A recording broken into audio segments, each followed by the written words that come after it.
Hello students, so this side Harpreet sir.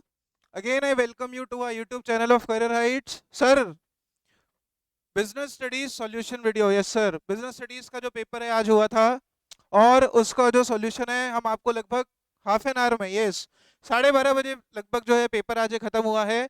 और आप लोग देख सकते हैं लगभग 1 बजे के आसपास हम ये वीडियो हमारे चैनल पर अपलोड कर रहे हैं।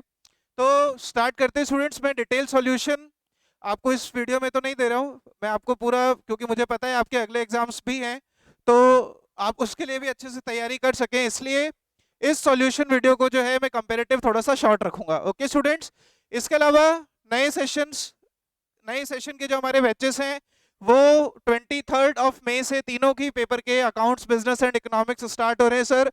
तो आप लोग ऐप पर भी जुड़ सकते हैं हमारे साथ, आप ऑनलाइन जुड़ सकते हैं। ओके, फर्स्ट वीक के लिए 1 वीक के लिए हम वो क्लासेस फ्री ऑफ कॉस्ट देने वाले हैं सारे पेपर्स की। तो आइए विदाउट वेस्टिंग मच टाइम मैं जो है आपको क्वेश्चन नंबर 1 पर ले चलता हूँ। अच्छा, ये जो स्टूडेंट्स ये जो सेट है ये है set number 3।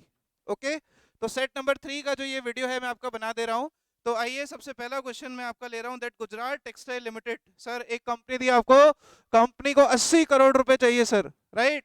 It can not afford a cost of public issue. Question में सीधा सीधा लिखा था भैया कंपनी पब्लिक इशू की कॉस्ट को अफोर्ड नहीं कर सकती, तो कंपनी ने सोचा कि इट्स शेयर्स, जो कंपनी जो है कुछ इंस्टीट्यूशनल और सिलेक्टेड इन्वेस्टर्स को बेचना चाहती है सर। हम लोगों ने ये method of flotation primary market का पढ़ा है सर। और ये मेथड ऑफ फ्लोटेशन कौन सा बच्चों, ये मेथड ऑफ फ्लोटेशन है private placement of the shares. Yes sir, मैंने आपको बोला था जब हम शेयर्स को प्राइवेटली कुछ ही लोगों को देते हैं तो उसे हम बोलते हैं sir private placement of the shares, right sir. तो फर्स्ट क्वेश्चन का आंसर है प्राइवेट प्लेसमेंट। सेकंड क्वेश्चन यहाँ पर आता है, बोलते हैं one of the function completes one cycle of management and improves planning in the next stage in the light of problems that are identified। आपको बताना है ये कौन सा फंक्शन है भैया जिससे मैनेजमेंट प्रोसेस एक बार कंप्लीट तो होगा पर नेक्स्ट साइकिल इसके इमीडिएटली बाद स्टार्ट होता है। तो सर इसका आंसर है कंट्रोलिंग। क्या आंसर है सर इसका? कंट्रोलिंग। तो कंट्रोलिंग को जो है आपको यहाँ पर एक्सप्लेन करना था फॉर 2 मार्क्स अगेन। अगला क्वेश्चन यहाँ पर आता है भैया, explain the free range style of leadership. Third style आप लोग जानते हैं लीडर की सेंट्रलाइज पोजीशन होनी जरूरी नहीं है।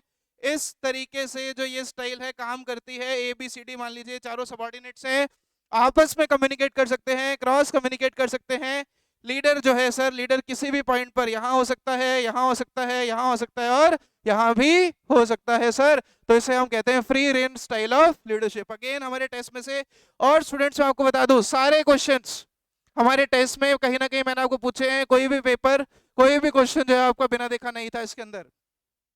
इसके अलावा आपको जो है एक स्टेप एक्सप्लेन करना था स्टाफिंग का, which creates a pool of prospective job seekers for vacancy। Sir job seekers के लिए एक पूल क्रिएट कहाँ होता है?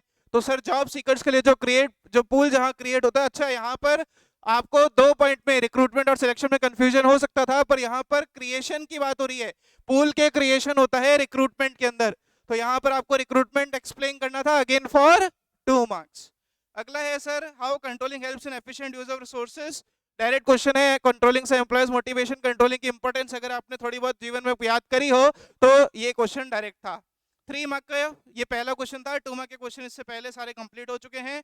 अगला क्वेश्चन आता है sir question number 6, the HR department sir of Oberoi airlines private limited जो है has recently selected 11 pilots। the new pilots have to handle sophisticated equipments। for this HR want to design an off the job training method which will help to improve their performance। तो आपको बताना था वो कौन सा method. अच्छा, क्योंकि यहाँ पर एयरलाइंस का केस है सर, क्या हम किसी नौसिखिए को प्लेन उड़ाने की इजाजत दे देंगे? नहीं।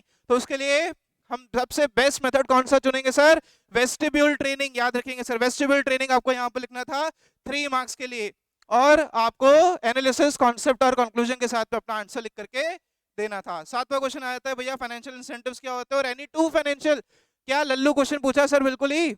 आप इसमें बोनस लिख सकते थे, आप इसमें ईसॉप लिख सकते थे, आप इसमें रिटायरमेंट बेनिफिट्स लिख सकते थे। मैंने आपको 10 बेनिफिट्स पढ़ाए हैं टोटल, राइट।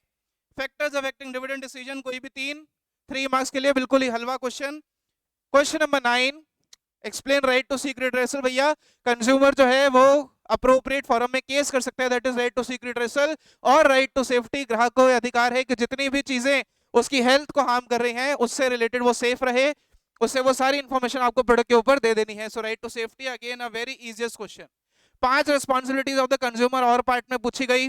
बिल मांगो, क्वालिटी कॉन्शियस रहो, कहीं ना कहीं क्वांटिटी कॉन्शियस भी रहो, हमेशा स्टैंडर्डाइजेशन मार्क्स चेक करो। इस तरीके की जो है रिस्पॉन्सिबिलिटीज आपको लिखनी थी फॉर 5 मार्क्स। यस सर, यहाँ से 5 मार्क क्वेश्चन आपके स्टार्ट थे। इसके अलावा commercial paper and treasury bill on money market as in money market instrument आपको एक्सप्लेन करने थे। मैंने जिस टेबल फॉर्मेट में आपको पढ़ाया उसी टेबल फॉर्मेट में आपको एक्सप्लेन करने थे। टी बिल का दूसरा नाम क्या होता है? Zero coupon bonds. Issue discount पे होंगे, रिडीम पावर पर होंगे, राइट। इसके अलावा कमर्शियल पेपर लार्ज क्रेडिट वर्दी कंपनी इशू करती है, अनसिक्योर्ड होता है, ये सारी बातें आपको लिख करके आनी थी फॉर 5 मार्क्स। जहां पर स्टूडेंट, मैं अगर इस पेपर की रैंकिंग की बात करूं तो ये लगभग 3 स्टार पेपर था। हर बार की तरह बोर्ड ने इस बार कोविड सिचुएशन को देखते हुए थोड़ा इजी पेपर बनाया है, राइट सर। तो आइए लास्ट के 2 क्वेश्चन को सॉल्व करके हम केस स्टडी को खत्म करते हुए इस सॉल्यूशन वीडियो को खत्म करेंगे। तो आइए question number 11। The HR manager of Alpha Limited, a leading air conditioner manufacturer, requires employees for various posts. He wants to opt for source of recruitment where background of potential candidates is sufficiently known. ठीक है? He knew that applicants introduced by present employee or their friends and relatives may prove to be a good source of recruitment. तो यहाँ पर आपको सबसे पहले तो वो एक्सटर्नल सोर्स का आपको मेथड बताना था जो कंपनी यूज करे। तो यहाँ पर हम ऑलरेडी प्रेजेंट एम्प्लॉय से पूछ रहे हैं कि किसको हम रखें ना रखें, तो it is recommendation from existing employees, right. ये एक सोर्स के आई थिंक ये 2 मार्क का क्वेश्चन होगा। और उसके बाद में 4 advantages of external sources. Fresh talent मिलेगा भैया, वर्कर्स जो हैं वो लेथार्जिक नहीं बनेंगे, उनको पता रहेगा कि अभी अगर कोई बाहर वाला व्यक्ति हमारी जॉब पर आ रहा है, हमारी पोस्ट पर आ रहा है, तो हो सकता है वो हमारे ऊपर बैठ करके हमें कंट्रोल करे। तो इस तरीके के एडवांटेजेस आपको एक्सटर्नल सोर्सेज की लिखनी थी। That was again a very easy case study. Last question आ जाता है sir, NB limited largest Indian manufacturer of cement, its operations are spread throughout the country with 17 modern cement factories. It has workforce of 9,000 persons since its inception. The company had been a trend setter for cement industry. The company is planning to grow in long run and wants to double its capacity in the next 3 years. तो जो finance manager है decided about the quantum of finance to be raised from long term sources. Finance manager decide करते हैं कि कितना fund हमें long term source से लाना है। For this method, for this he needs to identify the various sources of funds and proportion of funds from each source. भैया equity से कितना और डेट से कितना पैसा। तो सबसे पहले आपको फाइनेंशियल डिसीजन बताना था, फाइनेंसिंग डिसीजन ही यहाँ पर पूछा है। तो फर्स्ट पार्ट का आंसर हो जाता है फाइनेंसिंग डिसीजन, क्योंकि यहाँ पर प्रोपोर्शन, सर क्वेश्चन में वर्ड यूज है proportion of funds of each source. तो क्योंकि यहाँ पर word proportion of funds of each source use है, तो हम डिसाइड कर रहे हैं कि कितना पैसा इक्विटी से और कितना पैसा डेट से। और फिर आपको, आप सोचिए केस स्टडीज का लेवल कितना गिरा चुकी है बोर्ड। देखिए एनी 4 फैक्टर्स पूछ रहे हैं for affecting the financing decision के, एनी 4 फैक्टर्स। तो मैंने आपको रेगुलर क्लासेस में 8 पॉइंट एक्सप्लेन कर रखे हैं, उसमें से 4 आपको यहाँ लिखने थे। अगला क्वेश्चन आता है sir, Myra limited manufacturing television is planning to expand its business operations for rupees 250 crores. For the same, a number of projects are available to the company to invest in. Each project has to be evaluated carefully. The finance manager of the company had assessed the project in terms of the rate of return from each project. भैया कौन सा जो asset है मुझे कितना return कमा करके देने वाली है, and wanted to select the one with the higher rate of return. Before selecting the project, he has to take into consideration other factors also. कौन सा डिसीजन?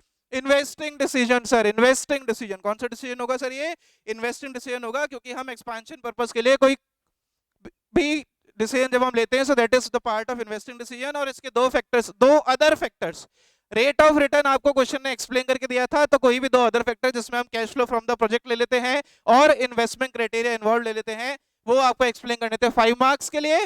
यहाँ पर आपका हमारा सॉल्यूशन वीडियो यहाँ पर खत्म होता है। अब स्टूडेंट्स 2 इंपॉर्टेंट बातें। पहली बात, नए बैचेस हमारे 23 मई से स्टार्ट हो रहे हैं, मंडे से, for accounts, business and economics. 7 days का डेमो हम लोग आपको फ्री देने वाले हैं।